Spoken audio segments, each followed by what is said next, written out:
समाप्ति एक्सप्रेस में हम करेंगे क्विक रिवीजन बेटा लास्ट क्लास का। सबसे पहले समाप्ति एक्सप्रेस चलाएंगे, क्विक रिवीजन करेंगे लास्ट क्लास का, और अगर कोई भी डाउट्स रहे हो आपके तो हम फटाफट से उसे कवर कर लेंगे। आज का हमारा टॉपिक है बेटा transport of CO2 and regulation of respiration. हो सकता है डिसऑर्डर्स भी आज ही कंप्लीट हो जाए, हो सकता है कल कंप्लीट हो, वो बेटा बाद की बात है। ऑल गुड ना? पढ़ाई करके आए हो? पढ़ाई आप लोग की अच्छी चल रही है, हाँ या ना, ये बताओ। पढ़ाई आप लोग बेटा अच्छी तरीके से कर रहे हो ना? कोई छुट्टियां पड़ती है, कोई हॉलीडे पड़ता है तो उसको बहुत अच्छे से यूटिलाइज करना है। जितनी भी हॉलीडेज है ना, आप समझो कि वो आपके लिए बोनस है। जो भी आपको हॉलीडेज मिलती है वो आपके लिए बेटा बोनस है, और उस बोनस को बहुत अच्छी तरीके से बेटा आपको यूटिलाइज करना है। ठीक है, बहुत ही बढ़िया बेटा। शुरू करें फिर? यस एवरीबॉडी, समाप्ति एक्सप्रेस शुरू करें। समाप्ति एक्सप्रेस, चलिए बेटा, हमने पिछली क्लास में पढ़ा था ट्रांसपोर्ट ऑफ ऑक्सीजन के बारे में। बहुत ही तगड़ा कंसेप्चुअल टॉपिक था। इन केस आपको फिर भी कोई डाउट्स रह गए हैं, क्योंकि थोड़ा सा बेटा समझने वाला टॉपिक ज्यादा था, तो बेटा आज आप बिल्कुल ध्यान से इस रिवीजन को देखिए, और अगर आपको कोई भी कंफ्यूजन रही होगी तो आई एम श्योर आज वो वापस से क्लियर हो जाएगी। ठीक है बेटा, हमने ट्रांसपोर्ट ऑफ गैसेस शुरू किया था और हमने कहा था ट्रांसपोर्ट ऑफ ऑक्सीजन में। आज ना समाप्ति एक्सप्रेस थोड़ा सा धीरे इसलिए कर रही हूं ताकि पिछली क्लास में जो एक बहुत बेहतरीन टॉपिक हमने पढ़ा था उसके कोई भी डाउट्स अगर है ना बेटा तो वो आज क्लियर हो जाए, है ना। हमने बेटा ट्रांसपोर्ट ऑफ ऑक्सीजन और ट्रांसपोर्ट ऑफ CO2 पढ़ना है ट्रांसपोर्ट ऑफ गैसेस के अंदर। हमने ट्रांसपोर्ट ऑफ ऑक्सीजन स्टार्ट किया था। जब आप ट्रांसपोर्ट ऑफ ऑक्सीजन की बात करते हैं तो मैम ऑक्सीजन ब्लड में दो चीजों से बाइंड करके दो चीजों में ट्रैवल करता है। एक मैम वो प्लाज्मा में डिसॉल्व हो जाता है और ये होता है मैम सिर्फ 3%, और मैम एक होता है जो हीमोग्लोबिन से बाइंड करता है, ये होता है 97%। मैम हीमोग्लोबिन से बाइंड करता है तो कैसे दिखता है? हीमोग्लोबिन में मैम ने बताए थे बेटा दो पार्ट्स होते हैं। एक पार्ट होता है बेटा हीम और एक पार्ट होता है बेटा ग्लोबिन। ग्लोबिन होता है प्रोटीन पार्ट। इसका देखो ऑक्सीजन से कोई लेना देना नहीं था। जो ये ग्लोबिन था ये मैम प्रोटीन की चेन होती है, इसमें दो अल्फा चेन्स होते हैं, दो बीटा चेन होते हैं। ऑक्सीजन का तो ग्लोबिन से कोई लेना देना नहीं था, इसलिए हमने ऑक्सीजन की कोई बात नहीं कही थी। बट बेटा जब हमने बात की थी मेरे प्यारे प्यारे जग से न्यारे बच्चों, बेटा आवाज तो बिल्कुल सही है यार, आवाज तो बिल्कुल सही है यार। तुम अपने बेटा ईयरफोन्स में सुना करो और स्पीकर वो बनाओ, वॉल्यूम बढ़ाओ, है ना। जब हम बात करते हैं बेटा हीम की, तो हीम पार्ट में होता है आयरन, आयरन होता है +2 स्टेट में, और एक हीमोग्लोबिन के पास बेटा ऐसे 4 बेटा ग्लोबिन चेन्स होते हैं और 4 हीम पार्ट होता है। यहां तक बेटा याद आ रही है बात सभी को? यस एवरीवन, याद आ रही है बेटा बात? अब हमने कहा था कि आपका ऑक्सीजन किससे बाइंड करता है? हीम पार्ट से बाइंड करता है।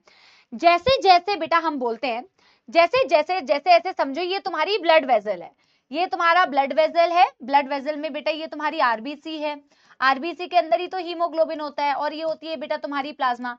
हम कहते हैं ना बेटा हमारी एल्वियोलाई से ऑक्सीजन जो होती है ये प्लाज्मा में डिसॉल्व करती है या ब्लड में बेटा डिफ्यूज होती है।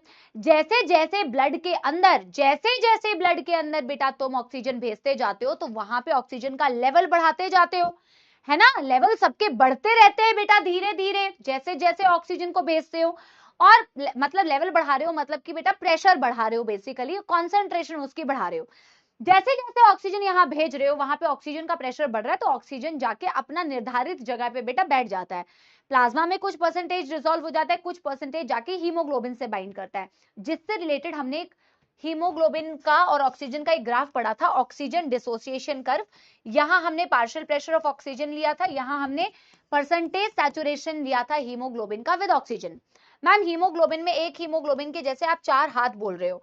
अब जैसे जैसे आप ऑक्सीजन का प्रेशर बढ़ाओगे तो पहले एक ऑक्सीजन बाइंड कर रहा है एक हीमोग्लोबिन के साथ बेटा, फिर दूसरा बाइंड कर रहा है, फिर तीसरा बाइंड कर रहा है, धीरे धीरे धीरे धीरे बेटा। अरे यार बेटा मीम्स की दुनिया से बेटा वापस आओ, जीवन में कुछ पढ़ाई करो। चलो इधर आओ। ऑक्सीजन का लेवल जैसे जैसे बढ़ाते हो बेटा, ऑक्सीजन हीमोग्लोबिन को सैचुरेट करता है। भाई पहले एक बाइंडिंग होती है तो 25% सैचुरेट, दो बाइंडिंग होती है तो 50% सैचुरेट, तीन बाइंडिंग होती है बेटा तो 75% सैचुरेट, और 4 बाइंडिंग होती है तो बेटा 100% सैचुरेशन हो जाती है। अब इसके बियॉन्ड तो बेटा हीमोग्लोबिन के पास हाथ है नहीं कि वो सैचुरेट होगा। जितना मैक्सिमम सैचुरेट कर सकता था मैं मैक्सिमम सैचुरेट कर गया।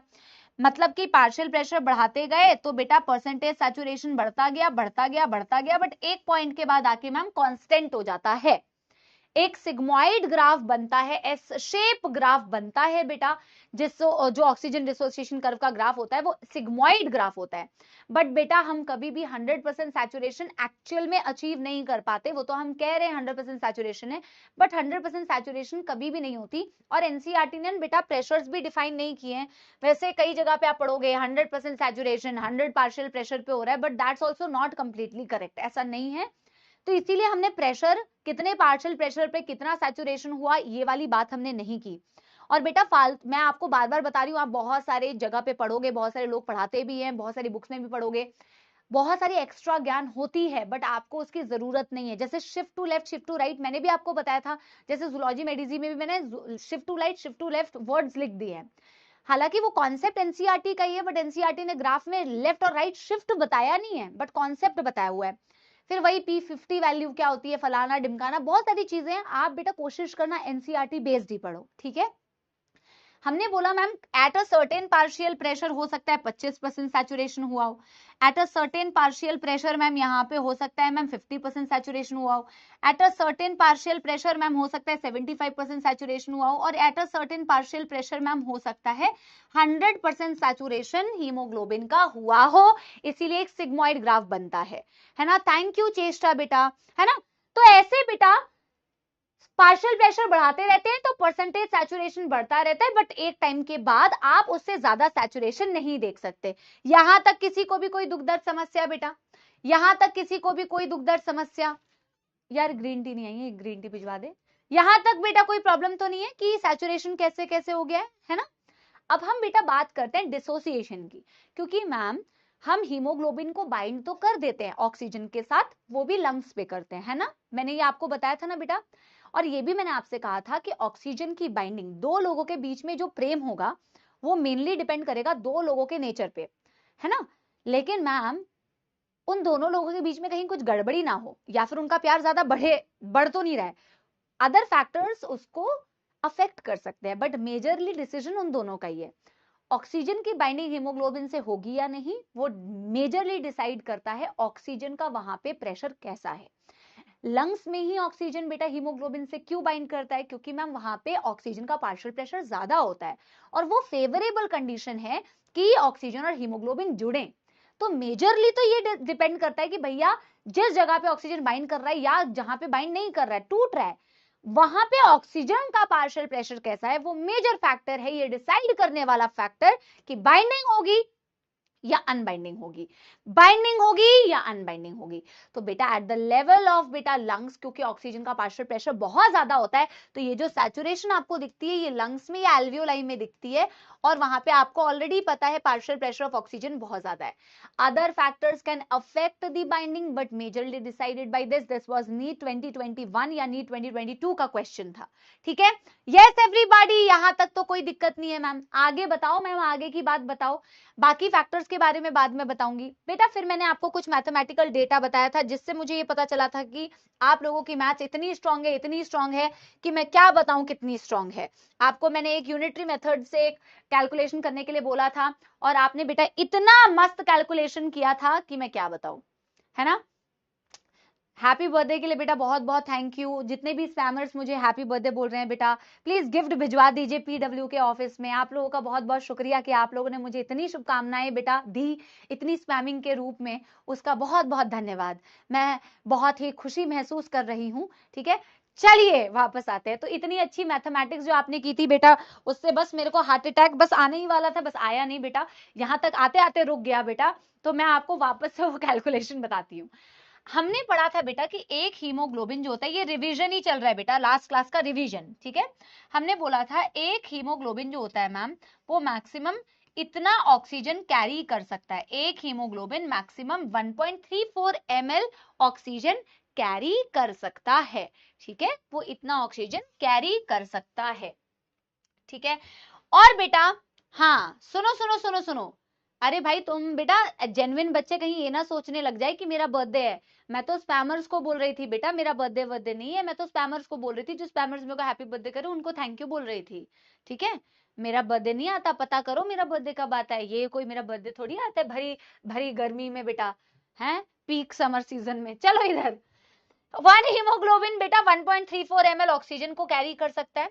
और मैम ने कहा था बेटा कि हर 100 ml ब्लड के पास हर 100 ml बेटा ऑक्सीजनेटेड ब्लड जो होता है, ऑक्सीजनेटेड या अभी ऑक्सीजनेटेड होगा वैसे, हर 100 ml ब्लड के पास ना मैम मैक्सिमम, आपने एक एवरेज डेटा जो बताया था, आपने 15 ग्राम हीमोग्लोबिन बताया था। तो मैम अगर 100 ml ब्लड के पास 15 ग्राम हीमोग्लोबिन है तो मैम 100 ml ब्लड में कितना ऑक्सीजन होगा ये भी बता दो। कितना ऑक्सीजन होगा? जब आपको हीमोग्लोबिन पता है तो आपको ऑक्सीजन भी पता होगा बेटा। 1 ग्राम हीमोग्लोबिन बेटा, एक ग्राम हीमोग्लोबिन बेटा, एक हीमोग्लोबिन बेटा 1 ग्राम लिखा था या 1 हीमोग्लोबिन लिखा था बेटा? 1 ग्राम लिखा होगा ना, आपने लिखा था ना 1 ग्राम हीमोग्लोबिन, या 1 हीमोग्लोबिन लिखा होगा आपने। कैसे लिखा था बेटा? यूनिटरी मेथड लिखा दो, अगर नहीं लिखा है तो इसको बेटा करेक्ट कर लो, 1 ग्राम कर लो अगर आपने 1 ग्राम नहीं लिखा है। ठीक है, तो बेटा कैलकुलेशन सिंपल मैम, 15 ग्राम और 1 ग्राम कैरी कर रहा है 1.34। मुझे लग रहा है तुमने ग्राम लिखा है या नहीं पता नहीं। बस मैम 20 ml ऑक्सीजन कैरी करेगा। क्या इसमें किसी को भी कोई दुखदर्द समस्या कि एवरी 100 ml ऑफ, अब ऑक्सीजनेटेड ब्लड बोल सकते हो क्योंकि अब ऑक्सीजन मिक्स हो चुका है। 1 ग्राम लिखा है ना, चलो ठीक है, मुझे लग रहा था एक हीमोग्लोबिन ना लिख दिया हो। ठीक है बेटा, 100 ml ऑक्सीजन, 100 ml बोली, 100 ml oxygenated blood, 100 ml oxygenated blood 20 ml oxygen carry कर सकता है। क्या यहां तक किसी को भी बेटा कोई समस्या? मतलब कि बेटा आप वापस से कंसेप्चुअली समझो, क्योंकि तुम्हारी मैथ्स इतनी गंदी थी इसीलिए मुझे ये बताने की जरूरत पड़ रही है, क्योंकि मुझे कॉन्फिडेंस आना चाहिए कि तुम्हें आ गया है। हालांकि कमेंट्स में मैंने देखा था तुम लोगों को समझ में तो आ गया, पर मेरी जिम्मेदारी बनती है कि मैं तुम्हें फिर से बेटा ऐसे घुसा के जाऊं कि तुम्हारे दिमाग के अंदर से निकले ना ये वाली बात। ठीक है बेटा, एक बात बता, ये तुमने पल्मोनरी कैपिलरी पढ़ी थी, पल्मोनरी कैपिलरी, ये तुमने पढ़ा पल्मोनरी वेन, और ये तुमने पढ़ा था पल्मोनरी आर्टरी जिससे डीऑक्सीजनेटेड ब्लड आया था। तुमने यहाँ पे बेटा ऑक्सीजन डिफ्यूज किया, अब यहाँ से जाने वाली जो ब्लड है बेटा इसमें अप्रोक्सीमेटली 20, अप्रोक्सीमेट डेटा बोलते हैं बेटा, अप्रोक्सीमेट 20 ml ऑक्सीजन है, इसमें 20 ml ऑक्सीजन है। अब बेटा ये ब्लड पल्मोनरी वेन से होता हुआ हार्ट में जाएगा, फिर हार्ट से बेटा आयोटा से होते हुए पूरे बॉडी को डिस्ट्रीब्यूट होगा।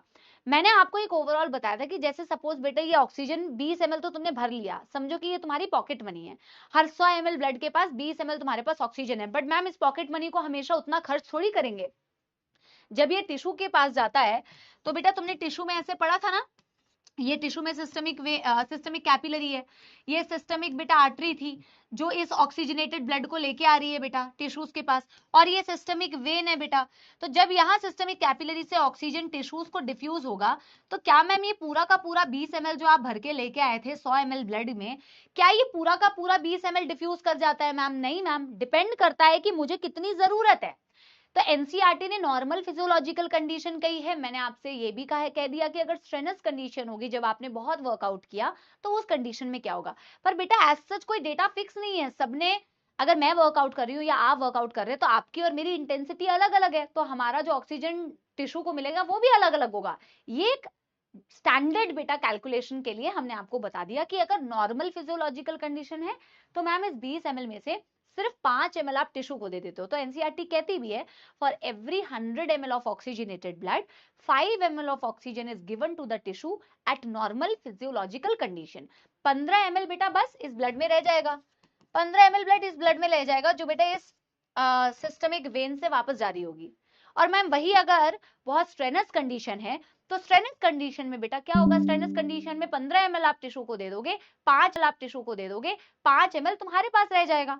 क्या यहां तक किसी को भी बेटा कोई दुखदर्द समस्या हो रही है?